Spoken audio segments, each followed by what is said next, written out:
Well, the next day you can see everything's mostly dry. That axe head's still just a teeny bit tacky.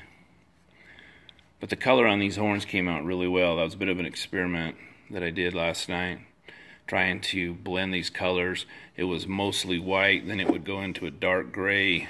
You can see it just a little bit. Had several different colors, and so instead of just using the regular one I use for bleached horns, which is golden oak, I added 1/4 this dark brown leather dye, and very pleasantly surprised. That turned out really nice. I think I'm going to use that on all my bleached horns in the future. Very dark, rich color. So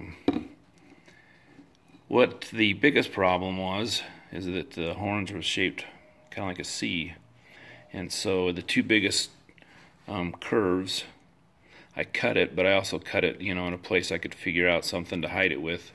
This first one is right next to the grip, so I'll put some kind of a leather hide or something around there on the grip to cover that. And I don't know, I'll think of something on this one. Put a screw, use it as a stud probably in both of those joints. Use some JB weld, probably the wood putty would work best on this one. And put that together and make it straight. The axe head will mount up on the top of that.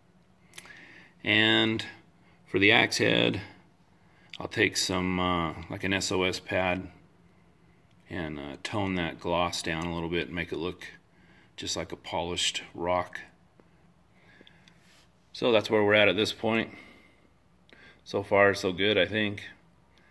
We'll get at it. So today's project is going to get that axe head glued on to the antler. Got it down where I want it. And what I'm going to do, actually first I'll tell you, I took this axe head and redid it, sanded off the gloss, didn't like how it looked. I dulled it down and I still didn't like it.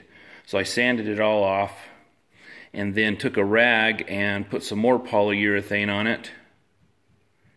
And there's not that much of a shine. I know the lights make it look like there's a little more of a shine than there is, but to me it looks much more natural. I really like that. I wish I would have thought of that before applying it with a rag. I didn't think you could because it's such a thick, sticky stuff, but it worked really well. So I'll probably use that in the future from now on. I'm going to take this steel stick, create a blob, and shove it into this axe hole. Let's see, maybe I better rephrase that.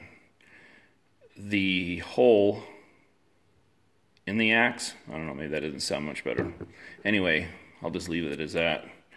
I will then press it on top of this. I've got a stud in there to help secure it, hold it, and it'll create a perfect mold.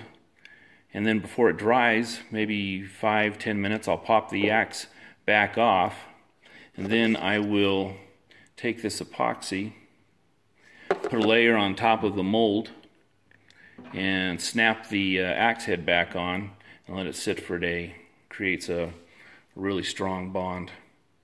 So we'll get going on that and see how it works.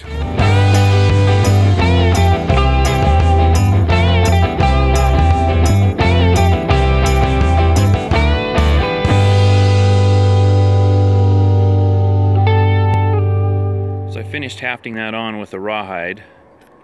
You can see in that picture it was pretty light. Stained it. Finished stitching on these leather straps and stained those as well.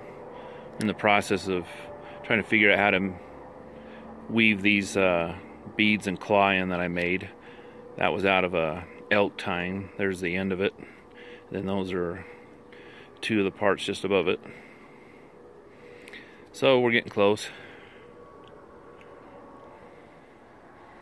See if we can finish this up tonight.